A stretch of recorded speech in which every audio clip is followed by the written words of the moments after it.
Hello, good morning dear student. आज हम एक वीडियो लॉन्च कर रहे हैं जो भिवानी पब्लिक स्कूल के यूट्यूब चैनल से। और ये वीडियो काफी इंपॉर्टेंट है बिकॉज आपका जो प्रेसिडेंट का इलेक्शन होता है, आपको ये पता नहीं चलता होगा कि बहुत सारे लोगों को नहीं पता चलता होगा कि प्रेसिडेंट का इलेक्शन किस तरह से होता है और कौन से लोग प्रेसिडेंट के इलेक्शन में वोट करते हैं। बिकॉज हम नॉर्मल जो सिटीजन है इंडिया के वो तो वोट नहीं करते हैं। कौन करते हैं वो हम देखेंगे और क्या है उस जो वोट करते हैं, that is consist of electoral college. वो एक इलेक्टोरल कॉलेज है and that college vote in the election of president and vice president. ठीक है, वाइस प्रेसिडेंट का इलेक्टोरल कॉलेज अलग है और प्रेसिडेंट का इलेक्टोरल कॉलेज अलग है। तो आज जो हम चर्चा करेंगे, डिस्कस जिस बात पे करेंगे वो करेंगे what are the electoral college of president. President का इलेक्टोरल कॉलेज कौन है, कौन कौन से मेंबर जो है, कौन से सिटीजन ऑफ इंडिया जो है, इट मीन जो इलेक्टेड मेंबर हैं they are the citizen of India. तो वो वोट करते हैं, कौन कौन से मेंबर वोट करते हैं और किन की वोट की क्या वैल्यू है। ठीक है, वो भी हम देखेंगे। तो थोड़ा सा मैं डिस्कस करना चाहूंगा भिवानी पब्लिक स्कूल के बारे में। भिवानी पब्लिक स्कूल में +1 में एडमिशन स्टार्ट हो चुके हैं और +1 में हमारे यहाँ 3 स्ट्रीम है। एक है आपका साइंस, दूसरा है कॉमर्स और तीसरा है ह्यूमैनिटीज। मैं वरुण ह्यूमैनिटीज का फैकल्टी हूं, तो मैं ह्यूमैनिटीज के बारे में, आर्ट स्ट्रीम के बारे में डिस्कस करूंगा। आर्ट स्ट्रीम में हमारे यहाँ मेनली सब्जेक्ट्स इस प्रकार है। अगर आप देखें तो इंग्लिश जो लैंग्वेज का पेपर है जो सारे बच्चों के लिए कंपलसरी है और सारे बच्चे इसको टेक करते हैं बिकॉज द लैंग्वेज पेपर है, कंपलसरी है। दूसरा है आपका पॉलिटिकल साइंस। आप अगर ह्यूमैनिटीज को पढ़ते हैं तो कहीं पे भी एडमिशन लें, वहां political science one of the backbone है। वो बैकबोन है किसी भी ह्यूमैनिटी सब्जेक्ट का, एक वन ऑफ द बैकबोन है। ठीक है, दूसरा जो सब्जेक्ट हम ऑफर करते हैं दैट इज लीगल स्टडीज। अब लीगल स्टडीज इंपॉर्टेंट क्यों है? लीगल स्टडीज जो है वो आपको एक विंडो ओपन करने का प्रोविजन प्रोवाइड करता है। आपको एक नया एरा, आपके लिए नया स्कोप आपको ओपन करता है, दैट इज कॉल्ड लॉ के फील्ड में। आप क्लैट का एग्जाम दे सकते हैं और लॉ के फील्ड में अपना कैरियर को बिल्ड कर सकते हैं। उसके लिए लीगल स्टडीज पढ़ना जरूरी है और हरियाणा के 3-4 स्कूलों में ही सिर्फ लीगल स्टडीज है और भिवानी में सिर्फ एक ही स्कूल में लीगल स्टडीज है जिसका नाम है भिवानी पब्लिक स्कूल। ठीक है, तो आप अगर लॉ को अपना कैरियर बनाना चाहते हैं तो आपको लीगल स्टडीज को पढ़ना चाहिए। इसके साथ ही तीसरा जो सब्जेक्ट है वो है आपका ज्योग्राफी और इकोनॉमिक्स में। अगर आप ज्योग्राफी पढ़ने में इंटरेस्टेड हैं तो ज्योग्राफी पढ़ें, और अगर आप इकोनॉमिक्स पढ़ने में इंटरेस्ट रखते हैं, ज्योग्राफी में अपने इंटरेस्ट उतना नहीं रखते, तो आप इकोनॉमिक्स ले सकते हैं। और चौथा जो है आपका, पांचवा जिसको कह सकते हैं कि वो आपका ऑप्शनल सब्जेक्ट है, that is called physical education, computer science and mathematics. तो आप इस सब्जेक्ट को भी ले सकते हैं। तो आते हैं आज के टॉपिक के ऊपर कि प्रेसिडेंट ऑफ इंडिया का, ये इंडिया का एम्बलम है, तो प्रेसिडेंट ऑफ इंडिया का इलेक्शन किस तरह से होता है अभी आपको बताना होगा कमेंट सेक्शन में, who is the president of India. अभी जो प्रेसिडेंट है she is the second female president of India.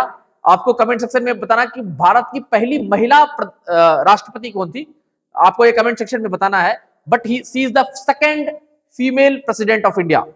इनका नाम है द्रौपदी मुर्मू और ये 15th प्रेसिडेंट है, 15th प्रेसिडेंट है जिन्होंने जुलाई 2022 में, जिन्होंने 15th जुलाई 2022 में 15th प्रेसिडेंट के रूप में शपथ लिया है।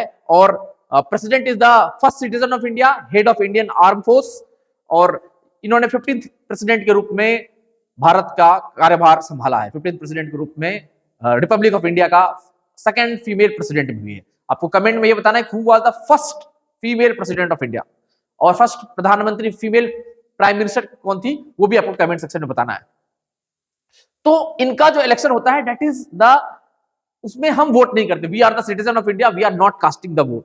There is a electoral college, वो इलेक्टोरल कॉलेज उसमें वोट करता है, we are not casting the vote. अब वो इलेक्टोरल कॉलेज कौन से हैं कि हम जिनको चुन के भेजते हैं, जिसके लिए हम डायरेक्ट वोट करते हैं, वो इनको वोट करते हैं। इट मीन इनडायरेक्ट इलेक्शन है। अगर आप देखें तो इनका इलेक्टोरल कॉलेज बिल्कुल अलग है।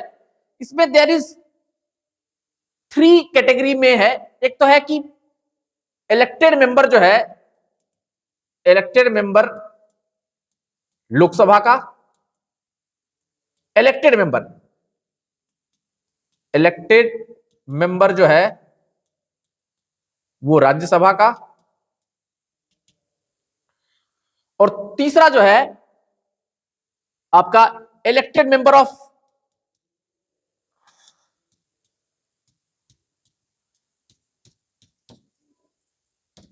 Legislative assembly.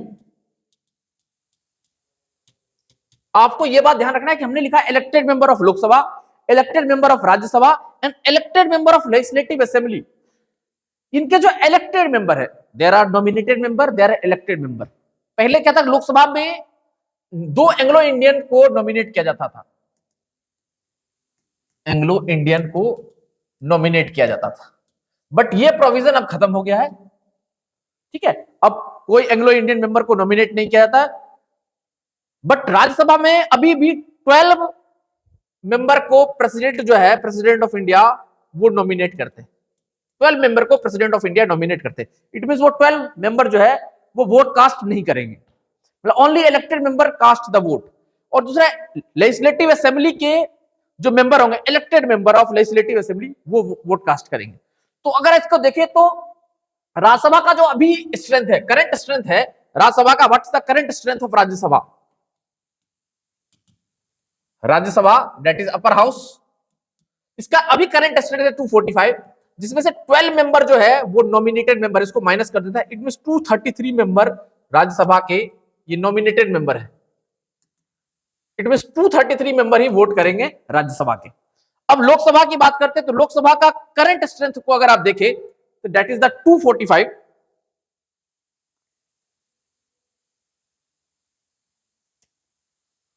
राज्यसभा का अगर करंट स्ट्रेंथ देखें,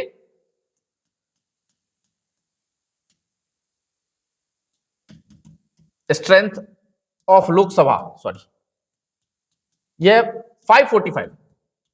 लोकसभा का करंट स्ट्रेंथ 545 है, जिसमें से 2 एंग्लो इंडियन थे, जिसके प्रोविजन को अब एंग्लो इंडियन खत्म ही हो चुका है।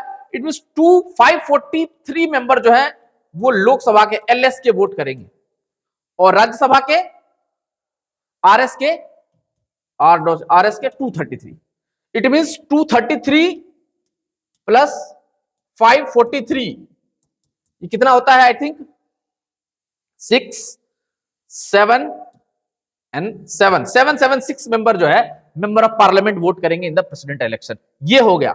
अब इसके बाद जितने स्टेट, ये तो आपका सेंट्रल लेवल पे हो गया। लोकसभा और राज्यसभा के इलेक्टेड मेंबर की जो संख्या है 776 है, वो वोट करेंगे। इसके साथ ही आपका स्टेट लेजिस्लेटिव असेंबली है। इंडिया में 28 स्टेट है और 8 यूनियन टेरिटरी है। उस यूनियन टेरिटरी में अगर आप देखें, दिल्ली एंड पुडुचेरी, करंट जो है Delhi and Puducherry having the legislative assembly, union territory with legislature.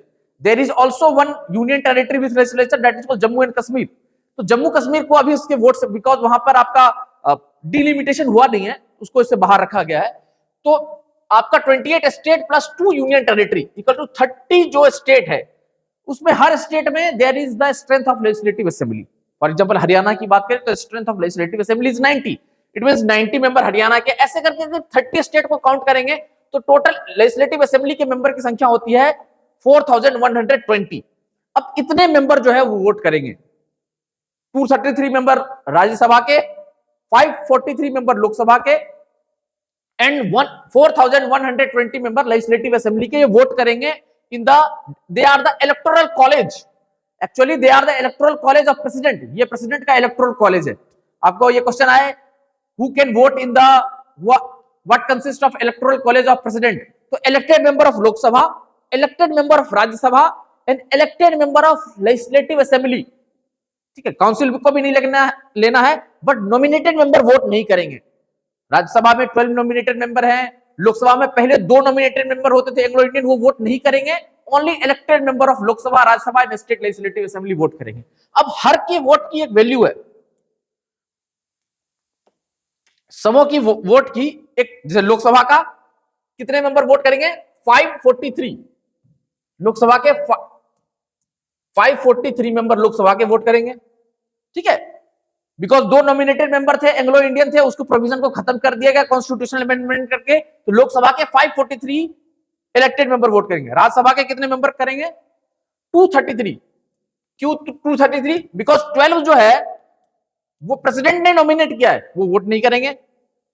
अब इनका वोट का एक वैल्यू है, देयर इज अ फॉर्मूला। और वो फॉर्मूला क्या है कि एक एमएलए की वोट की वैल्यू क्या है? What's the value of A vote of MLA?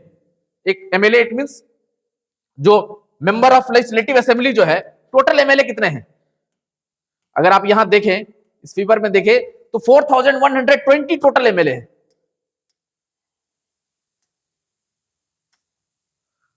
4120 all India में इतने मेंबर ऑफ लेजिस्लेटिव असेंबली हैं जो इलेक्ट होके आए हैं।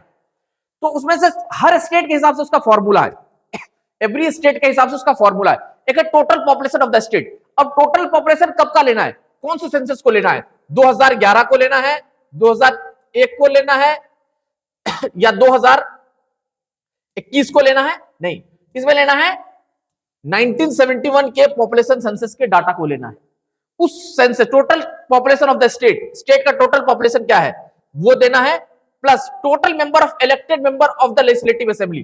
फॉर एग्जांपल एक्स है स्टेट का पॉपुलेशन, मैं किसी स्टेट का लेजिस्लेटिव असेंबली के नंबर का को काउंट करूं, फॉर हरियाणा कोई मैं लेता हूं, तो हरियाणा का पॉपुलेशन अगर अपन ले ले 3 करोड़, नहीं 1971 के सेंसस में 3 करोड़ तो नहीं होगा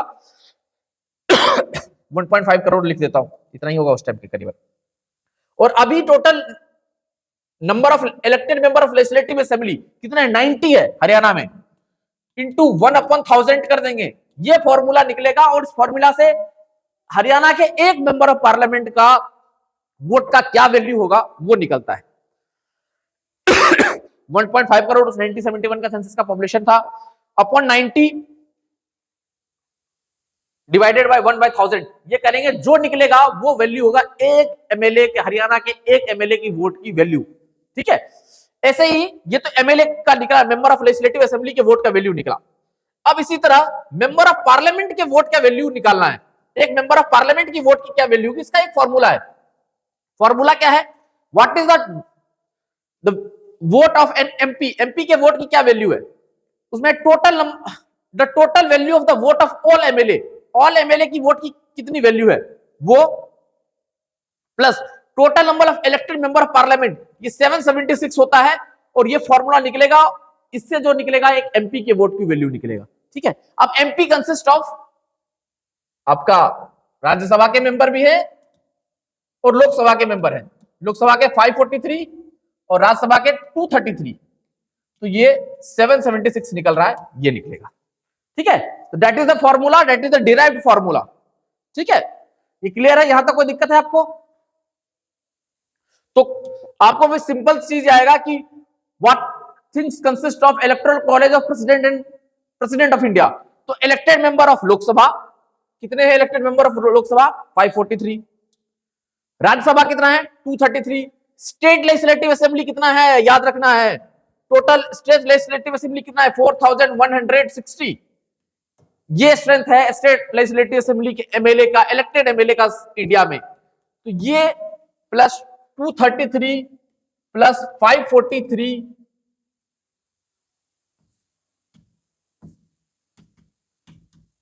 ये जो निकलेगा ये आपका इलेक्टोरल कॉलेज है। ठीक है, ये प्रेसिडेंट ऑफ इंडिया का इलेक्टोरल कॉलेज है, यहां तक कोई दिक्कत है? इसका एक फॉर्मूला है, इस फॉर्मूला पे आप बिठा सकते हैं और फॉर्मूला पे बिठाने के बाद आपको निकल जाएगा। हाँ, अब इसका जो इलेक्शन होता है, डेट इलेक्शन इंडिया में जो इलेक्शन होता है वो दो तरह का होता है, एक होता है फर्स्ट पास द पोस्ट और एक होता है पीआर, प्रोपोर्शनल रिप्रेजेंटेशन। अब इंडिया में जितने भी आपका मेंबर ऑफ पार्लियामेंट का इलेक्शन होता है, मतलब लोकसभा का जो इलेक्शन होता है, राज्यसभा का नहीं होता इस तरह से, लोकसभा का होता है, आपका लोकल बॉडीज का होता है और स्टेट लेजिस्लेटिव असेंबली का है, स्टेट लेजिस्लेटिव असेंबली का जो इलेक्शन होता है वो सारा इलेक्शन आपका first past the post system से होता है। अब हम देखेंगे क्या है first past the post system. अब कुछ इलेक्शन जो है वो आपका प्रपोर्शनल पीआर से भी होता है, जैसे प्रेसिडेंट ऑफ इंडिया का इलेक्शन,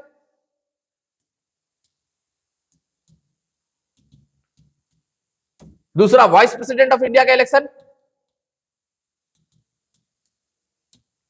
तीसरा आपका राज्यसभा के मेंबर का इलेक्शन और चौथा जो है आपका लेजिस्लेटिव काउंसिल हो, कुछ स्टेट में लेजिस्लेटिव काउंसिल है उसका election. First past the post system क्या है कि for example there are A B C D 4 candidate है, जिसमें से जिस 4 कैंडिडेट और 5वां ऑप्शन है NOTA, NOTA, none of the above. यह ए, यह बी, यह सी, यह डी और चौथा ऑप्शन है नोटा। मतलब चौथा 5वां जो कैंडिडेट मतलब नोटा है। इसमें से सबसे ज्यादा वोट जिसको मिल गया वो जीत गया। जिसे इसको मिला 7 वोट, इसको मिला 6 वोट, इसको मिला 10 वोट, इसको मिला 9 वोट और नोटा को मिला 11 वोट। एक कंडीशन रख लेते हैं। तो हु विल विन? तो इस चारों कैंडिडेट में जिसको सबसे ज्यादा वोट आया, 10 को सबसे ज्यादा वोट आया, 10 जीत गया election. First past the post system. NOTA को भले सबसे ज्यादा वोट आ जाए चारों कैंडिडेट में से या जितने कैंडिडेट उसमें से, जीतेगा कौन? वो हु विल डिक्लेयर विनर? जिसको सबसे ज्यादा वोट है वो विनर डिक्लेयर होगा। क्लियर है? ठीक है।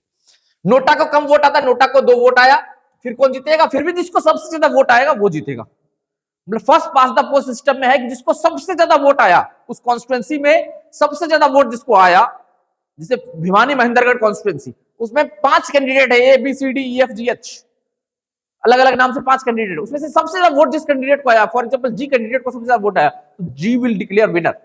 ठीक है। बट प्रोपोर्शनल रिप्रेजेंटेशन में कुछ अलग है। एक वोट का जो प्रोपोर्शन है उसमें से 50% प्लस 1 इतना वोट आपको लाना पड़ेगा, देन यू डिक्लेयर विनर। समझ में आया कि first past the post system में है कि आपको सबसे ज्यादा वोट जिसको आ गया, उस कॉन्स्टिट्यूएंसी में सबसे ज्यादा वोट जिसको आ गया, he will be winner. But PR में क्या है, प्रोपोर्शनल रिप्रेजेंटेशन में, कि जिसको 50% वोट प्लस 1 जिसको आया, ही विल डिक्लेयर विनर। ठीक है, वो विनर होगा। तो आपका जो प्रेसिडेंट का इलेक्शन हो रहा है वो एक मेथोडोलॉजी हो रहा है, that is called proportional representation via single transferable vote. तो उससे हो रहा है, सीक्रेट बैलेट से हो रहा है, एक ओपन बैलेट होता है, एक सीक्रेट बैलेट से हो रहा है। ठीक है। अब याद रखना है कौन कौन वोट देता है, फिर से मैं बोल देता हूं। Elected member of Rajya Sabha, Lok Sabha and legislative assembly के elected member, nominated member vote नहीं डालते हैं प्रेसिडेंट के इलेक्शन में। अगले वीडियो में हम बात करेंगे कि आपका वाइस प्रेसिडेंट का इलेक्टोरल कॉलेज क्या है, और उसके बारे में भी हम बात करेंगे अगले वीडियो में। जस्ट जल्द ही ये वीडियो भी है, मैं वाइस प्रेसिडेंट का इलेक्टोरल कॉलेज पे एक वीडियो रिलीज करता हूं। दोनों वीडियो को एक साथ देखें, आपका ये कॉन्सेप्ट क्लियर हो जाएगा। और इस तरह के अच्छी वीडियो देखने के लिए आप बने रहिए भिवानी पब्लिक स्कूल के यूट्यूब चैनल के साथ। इसके साथ ही आपका बहुत बहुत धन्यवाद। Thank you so much for your passions listening. Thank you so much.